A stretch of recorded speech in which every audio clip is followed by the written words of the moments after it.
What is going on, everybody? Welcome to the Wrestling Junkies podcast. I'm Eric, Mr. Cincinnati Robinson.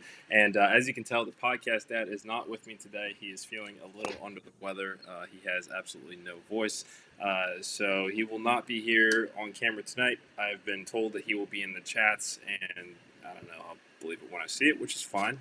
He needs to work on getting well. I think I can handle the shop without him for one day. So in his place is my good friend King Chris, who has been on the show before. You may remember him from the Royal Rumble preview show. King Chris, how we doing, my friend?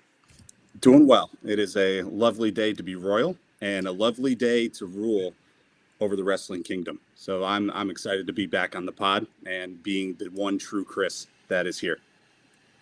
I like it. I like it. I appreciate the enthusiasm, and I appreciate the last minute fill in. As always, we'll get to the housekeeping matters before we get into today's show. Remember to like, share, subscribe, help us to run those social numbers up. We have got 949 followers on X. We've got 171 on YouTube, so we're marching towards 1,000 across all our social medias, and we need you guys' help with that. So if you know one person that would enjoy this podcast, just send it over to them. Let them find out for themselves. And again, let's grow this community. We've got some pretty cool, like-minded people here, and we want to keep that going. We also have merch now, so our merch store is live. That is linked on our Twitter page as well. I'm just gonna keep calling it Twitter. It's fine. But yeah, cop a T-shirt, cop a mug, cop a beanie. It's we got some cool stuff. There are more designs on the way, so can't wait to share all of these with you guys.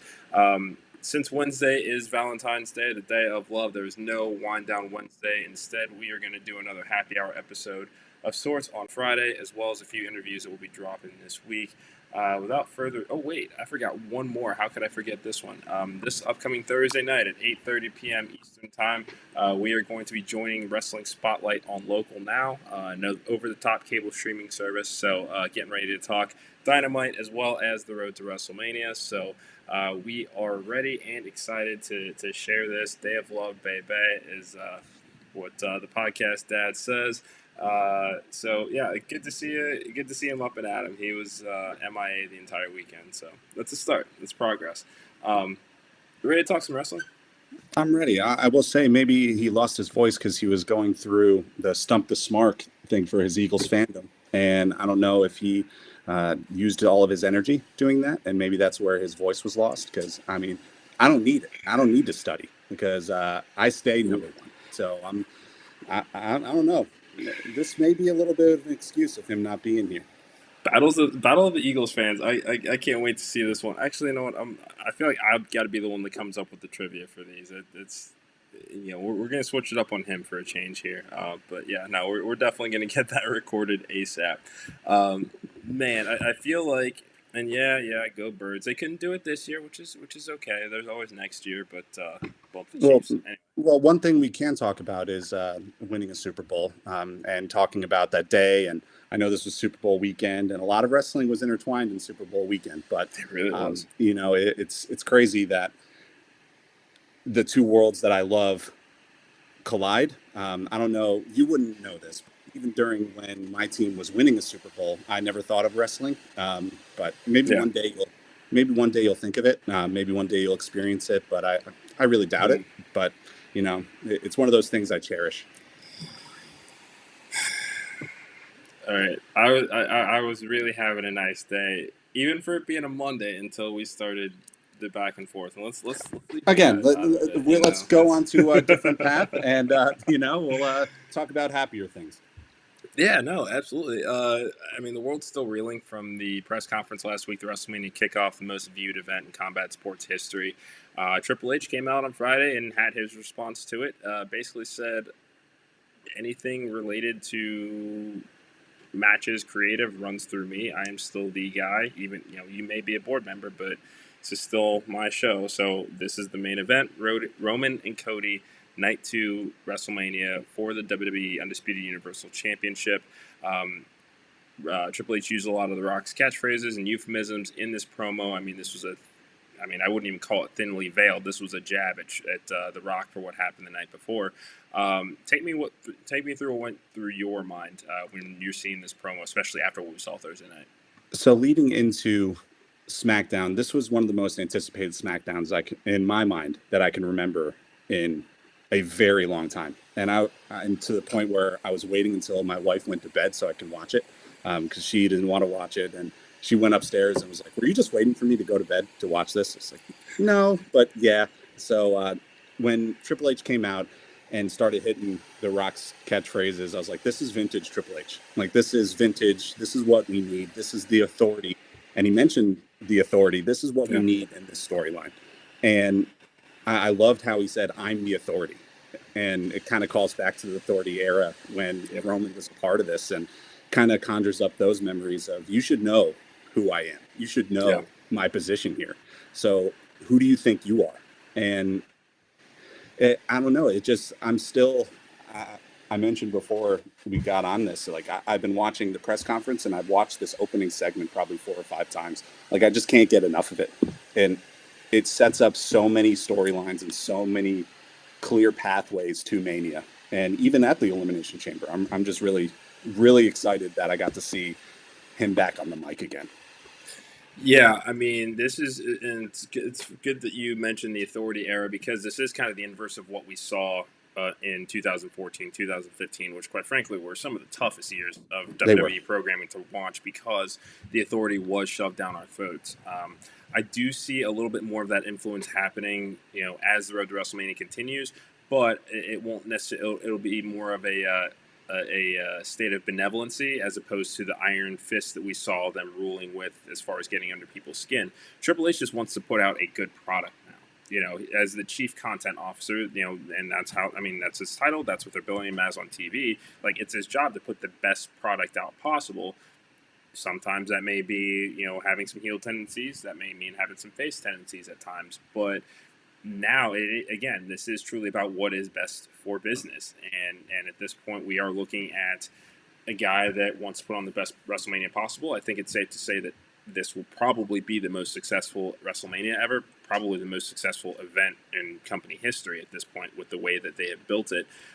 So I do like that there is this assertion of his dominance, because he should not be overlooked. I mean, just because Rock is a board member doesn't negate what we're seeing as far as the chief content officer. And this goes back to a lot of what we heard in the very real life, post-merger discussion about, would a certain somebody be coming back into the fold and still having a say over creative.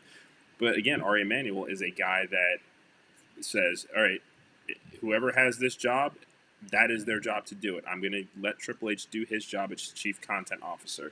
And this is essentially a reminder of that, you know what, I was given this job. This is my purview, and this is what I'm going to do. You do not tell me what to do, even if you are a board member.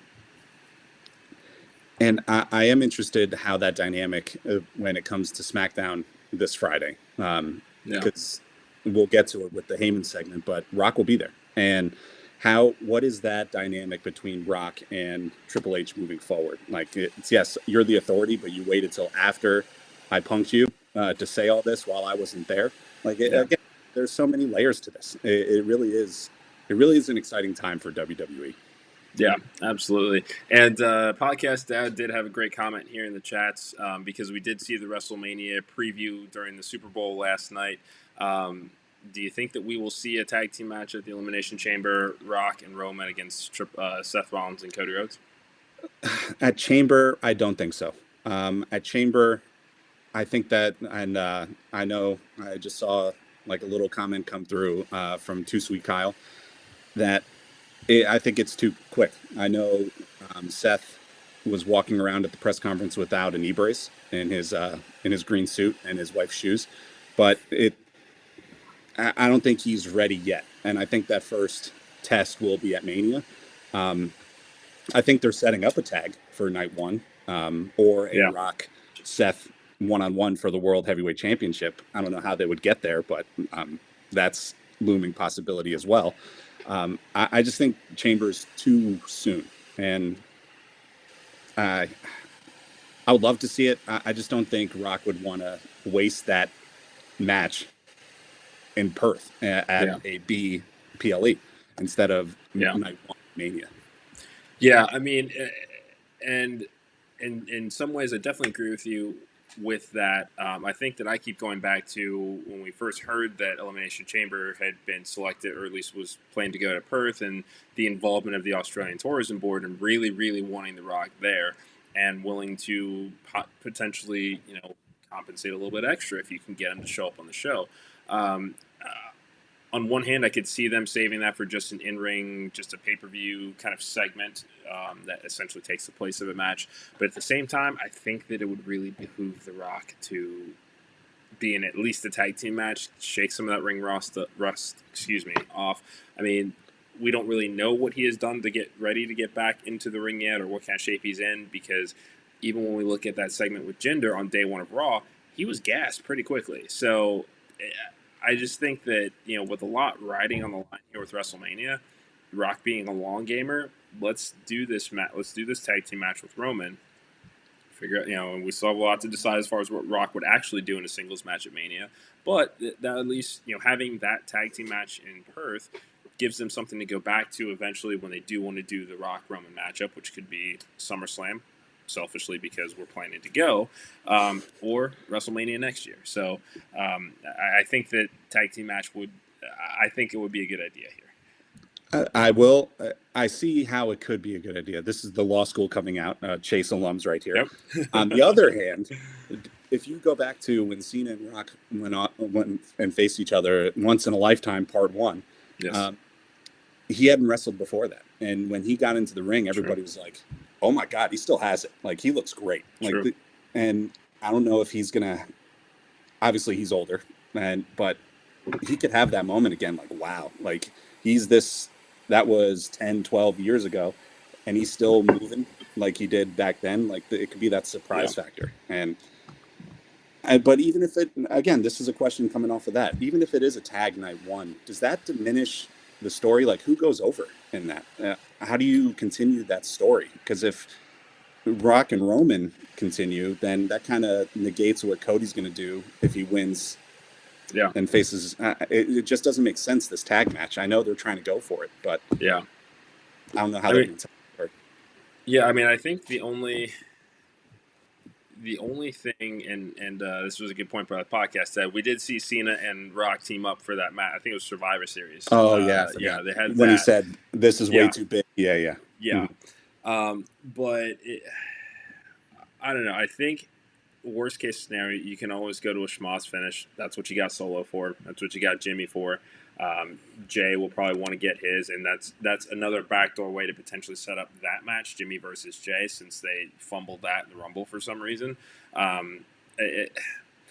don't know. And obviously we're about 90 minutes away from Monday Night Raw, so we're still not sure whether Gunther versus Jey Uso is the official plan.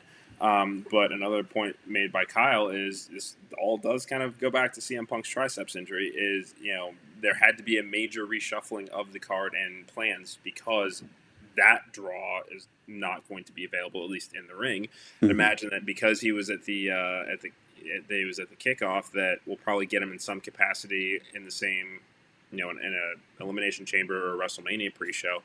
So right now, I think there is a lot of shuffling still going on. I think the tag match would behoove him to do that. Just again, I think that we kind of got to see what we have on our hands here with The Rock, especially because he needs to shake off some of that ring rust. Correct. Okay. So moving on, as far as SmackDown goes, the other big story involving Bayley, Io Sky, Kabuki Warriors, and the implosion of Damage Control.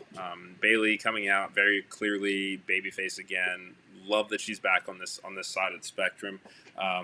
It's Hugger grown up, and going back and just basically showing appreciation for everybody that has stuck with her.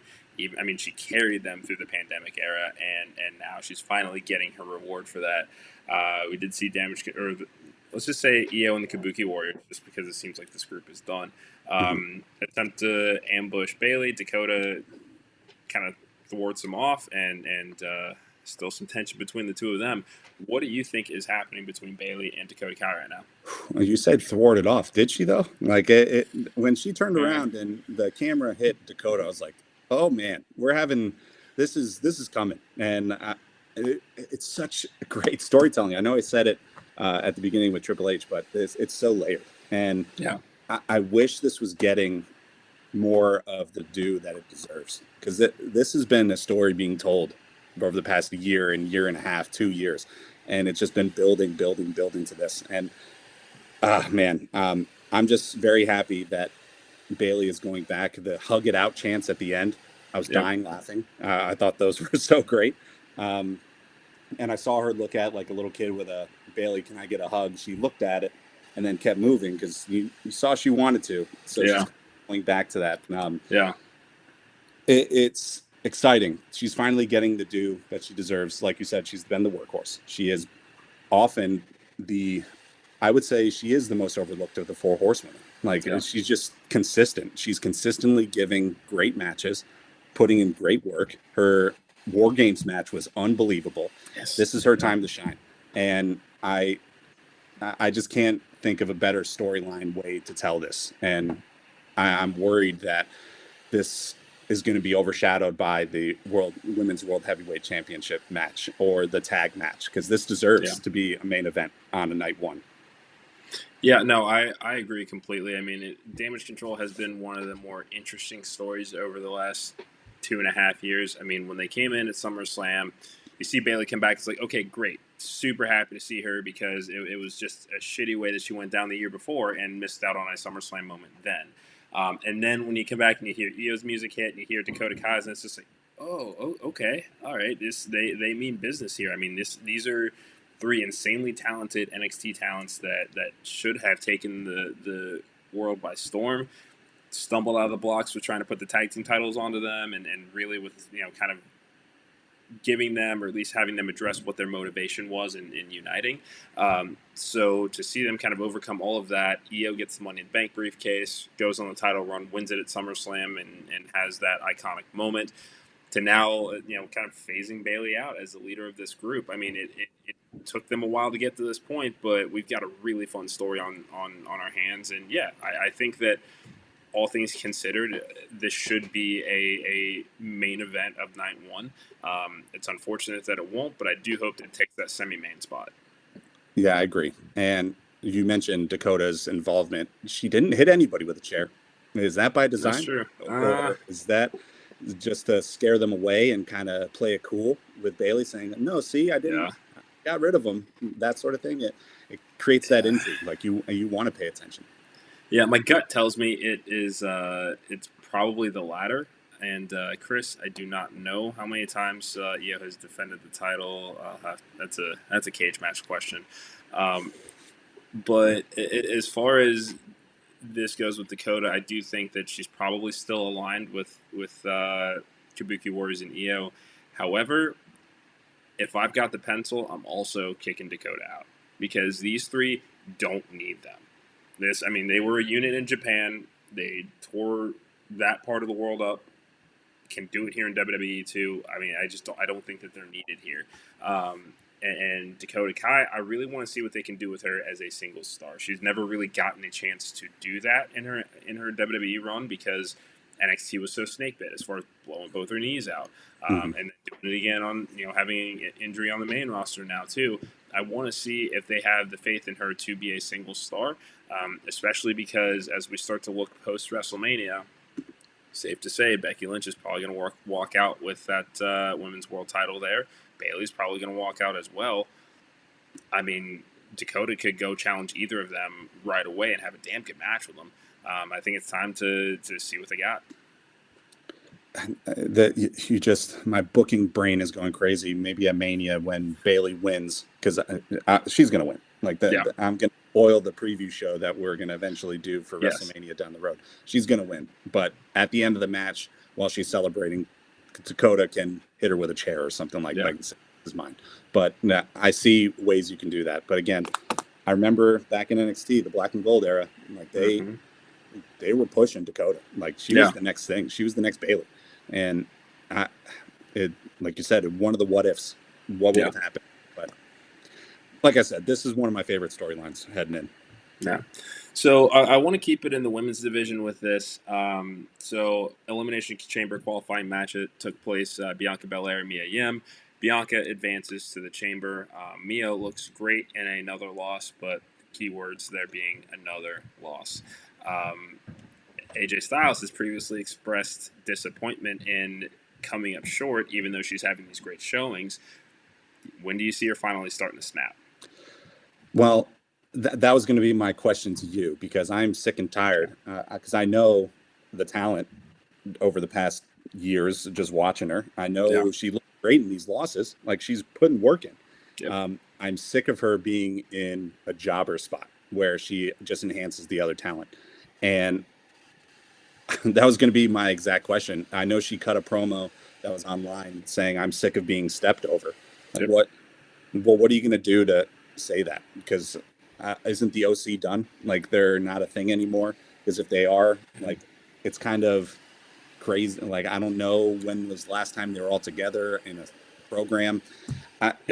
They just seem confused with her, and I'm confused with her as a viewer. Yeah, there's this weird purgatory with them right now, because we've seen that slow walk to the dark side by AJ Styles, and them trying to figure out, hey, what's going on with you? But he's now, of the mentality of like, well, much like you, I'm sick of being overlooked. I'm sick of being an afterthought. Eventually, you're going to see that they're treating you like this too, and I think it's perfect for Mia Yim, because it gives her something to sink her teeth into. Same for Gallows and Anderson. I mean, they accompanied her to the ring last week, but when's the last time you saw a Gallows and Anderson match on TV? Exactly. Yeah, it's just, and like Podcast Dad says, make him heel. And I agree. When you look at kind of the faction wars that they're setting back up on SmackDown right now, you've got Final Testament. We're starting to see Scarlett get a little bit more physical. That's why Lashley and the Street Profits, they've incorporated BFAB into that.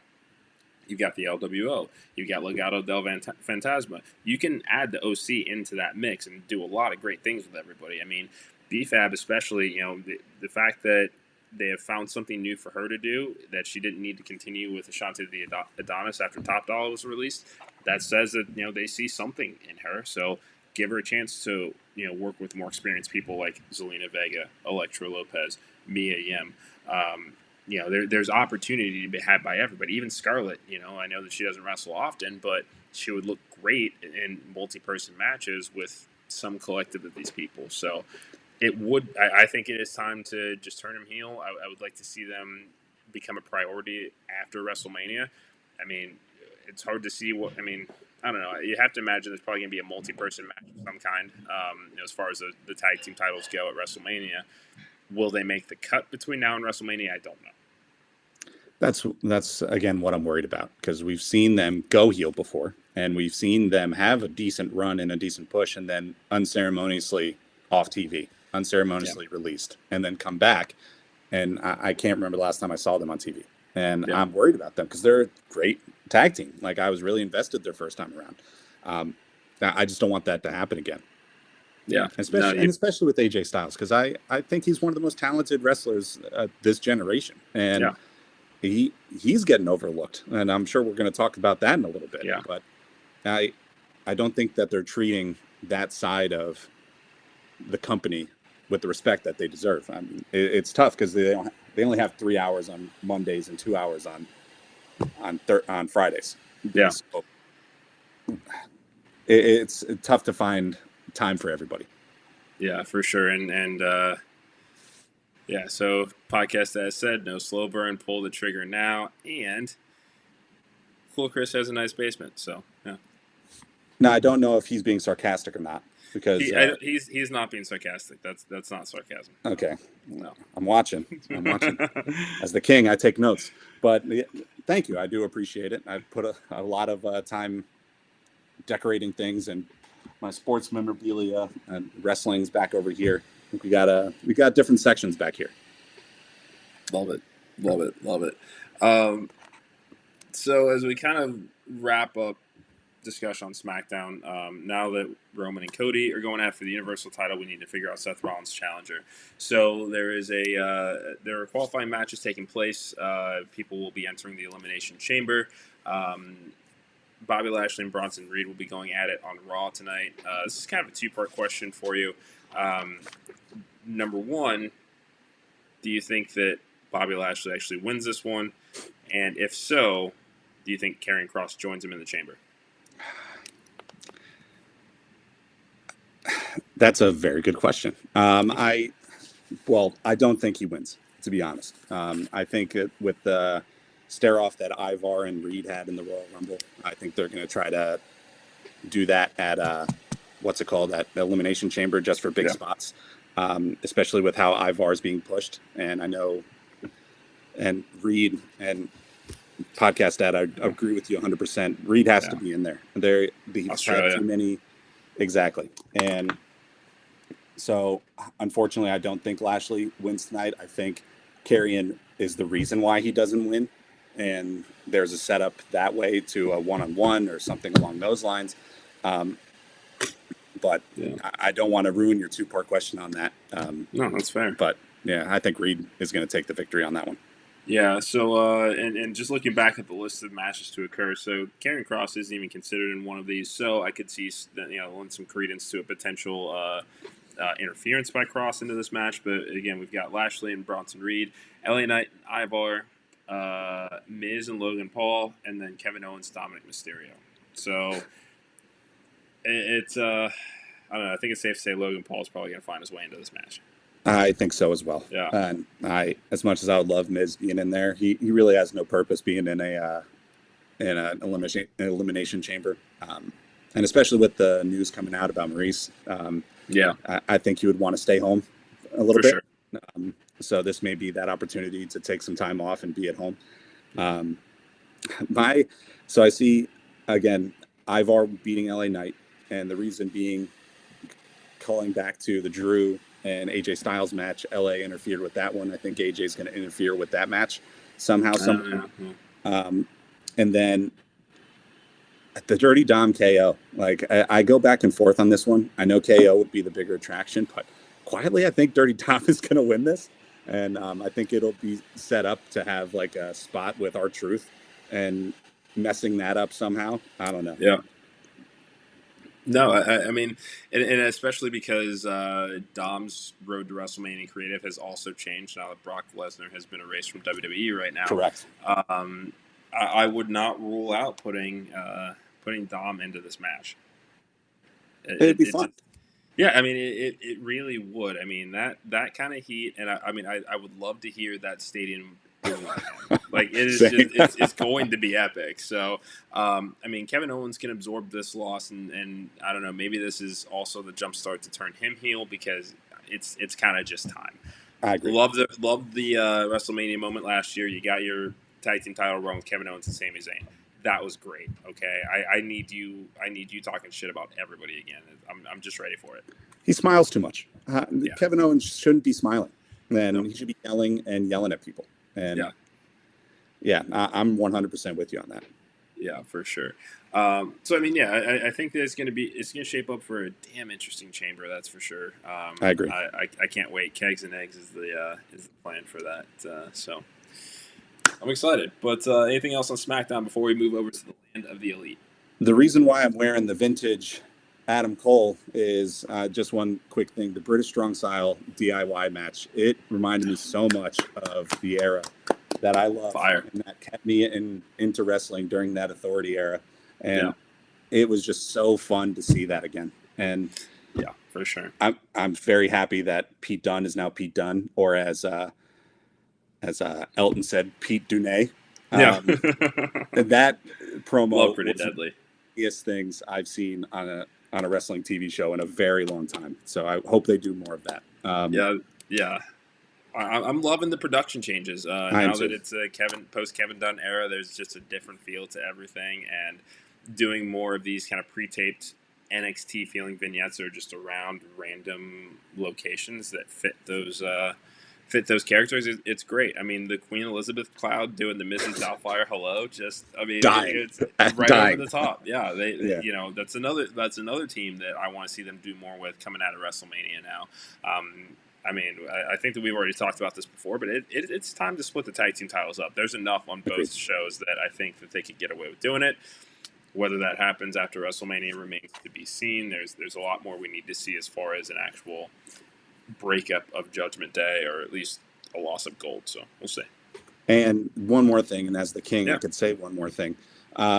The women's division, we talked about Michin and just the amount of talent that is in there. They need a mid card title. Like they need something to Yeah. break it up. Um, we talk about what she needs to do to step herself up.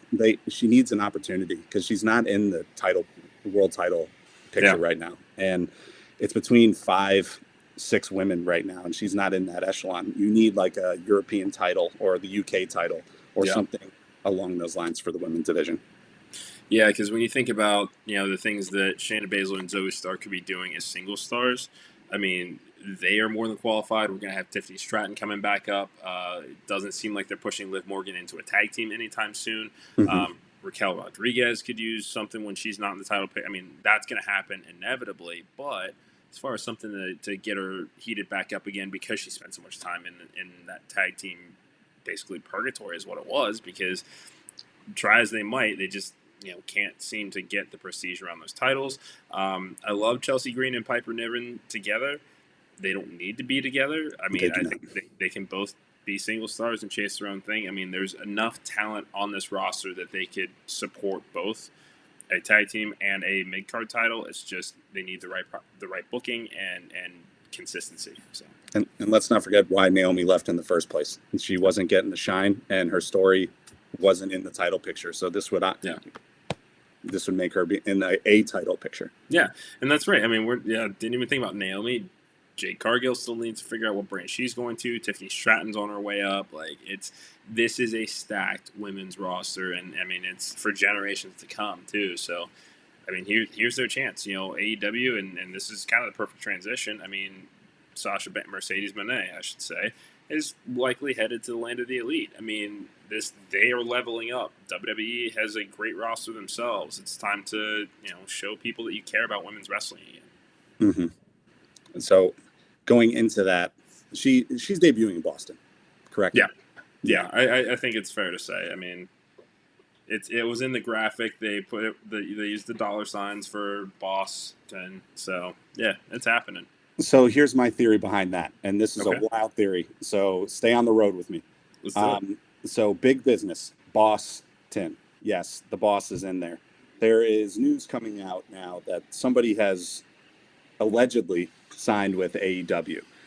What are the first few sounds of that person's theme? It is money dropping and coins. That's true. Do you think that Okada makes his debut in AEW at Big Business in Boston? Ooh, that's a good question. I think I'm still gonna say no, mostly because I want to see them save that for Revolution. Yes, the big thing the big story coming out of Revolution is going to be Sting's last match, but I think that a debut of Okada needs a bigger stage, and I could see them loading that Revolution card because it's already Sting's last match. There's going to be a lot of pomp and circumstance. It wouldn't surprise me if we see Okada and Will Ospreay.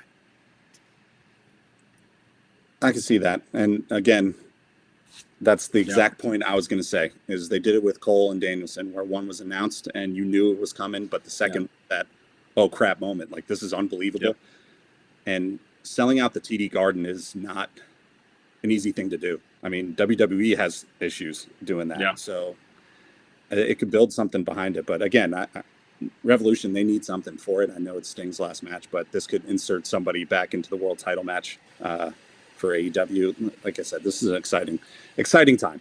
Yeah, absolutely. Were you surprised when you heard the reports that Okada's likely to sign with AEW? I was not. I saw AEW the entire way. I know WWE was rumored, but again, there's so much talent there, and I don't see him in a world championship heavyweight title scene with a Roman Reigns or a Drew McIntyre. I think AEW is the perfect place for him. That he immediately walks in as a number one contender for the world title and can go against that. It may push Swerve back, it may push Hangman back a little bit, but they have their own brand that they're building. And quite frankly, AEW needs a draw. Especially with so many WWE things happening on Mondays. Tuesdays, this past week, Thursdays, Fridays. There's so much content from one side of things they need to keep up. So I saw it going AEW the entire way. Yeah, I mean, I am a little. I will say I'm a little bummed just because with Okada, you just want to see him. At least for me, anyway. I wanted to see what he could do in WWE. Like, this will work out for him as far as going to AEW. It absolutely will. I think that because he has already done work for AEW, that's the operative thing. Is that it? Yes, this is a major splash, but it doesn't have that holy shit factor that comes with it, I think. And that's okay for AEW. I think that, there is a large portion of a WWE audience that would know who Okada is. And with there already being a working relationship with New Japan and AEW, I don't know. It feels just kind of like a lateral move to me, which is fine. I mean, and I'm not saying that to knock the signing or anything like that in general. I just think I would have liked to have seen if he would rise to that challenge of going to the biggest wrestling company on the planet. But, I mean, on the bright side, here's just a list of possible Okada matches that we have in AEW, so bear with me here. Okada Omega 5, yes, my voice just cracked. Okada Danielson 3, Okada Hangman 2, Okada Shibata 2, Okada Moxley, Okada Takeshita, Okada Claudio, Okada Jay White, Okada versus Nicholas Jackson, Okada versus Nick Wayne, Okada versus Samoa Joe, Okada versus Orange Cassidy, Okada versus Eddie Kingston, Okada versus Christian, Okada versus Copeland, Okada versus Darby, Okada versus Pac, Okada versus Swerve, Okada versus Roosh, Okada versus Penta versus Roddy versus Brody versus Daniel Garcia, and hopefully if he comes back, Kyle O'Reilly. Thank you for coming to my TED Talk. And that list just sells it to me right there. Like, I know we've seen a lot of those before. Who, on the flip side, who on the WWE would his matches be? Or who would you want him to face off against? So Seth? Nakamura.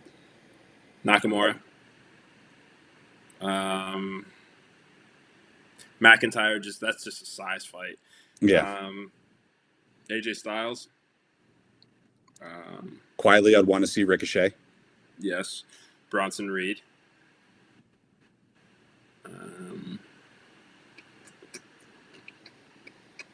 Chad Gable will be a lot of fun. But see how hard you have Gunther, yes. And yeah. Like, it just makes sense, especially that from rumors of what I've been reading, he won't have to make the States yet. And it's sort of like a thing. So he doesn't have to make that drastic change from Japan to the United States and be on the road all the time. For sure. This is that smooth transition. He'll be in the WWE, and it will be down the road, and I hope it's at a Royal Rumble so I can just go absolutely nuts. Yeah. But I just see this as the right move right now. It's not going to be forever. You get those matches to give to the American audience and on American TV, and because as much as everybody loves to say it, not many people have seen him wrestle. So this is that ease into it. Yeah, for sure. I mean, and you have to think this is probably going to be a 3 to 4 year deal, most likely. Yeah. It'll be easier on the body, I'm sure, especially if he has to come over from Japan. Much like Ospreay is going to be coming over just for clips of time over to the States from the UK. So it's a race to stock the chest and have the most loaded rosters possible, and both companies are doing a damn good job of making that happen. Like I said, it's a great time to be a wrestling fan. Yeah, for sure. Any final thoughts as we wrap up this episode, bud? The floor is yours. No, it's just a pleasure being back on. You guys have been stifling the King's voice, and now the King has returned. Well, this will not be the last time the King Chris joins us on this show. It's always good to see you, my friend. Again, make sure to like, share, subscribe. Thank you for enjoying this episode and for enjoying this ride with us. It just hit me, Podcast Dad, that we're coming up on about a year of dropping our first episode. It's a couple of weeks away. So we've done quite a bit over the last 11 plus months, and it's getting exciting. And he also has something to say, not to get too comfortable. He looks pretty damn comfortable. That's true. I like it. But again, thank you guys so much for enjoying this episode of the Wrestling Junkies podcast. For King Chris, I'm Mr. Cincinnati, and we will see you guys tomorrow. Damn it, I gotta stop talking. That voice keeps cracking. Podcast Dad, come back soon. I'm not. You know what? I miss him. Nothing against you, but I miss him. No, it's okay. It's okay. Yeah, it's the new significant other. Sometimes you have to go back. You never forget your first. This is true. This is true. Good to see you, buddy, and thank you so much for enjoying this episode. We'll talk to you guys soon.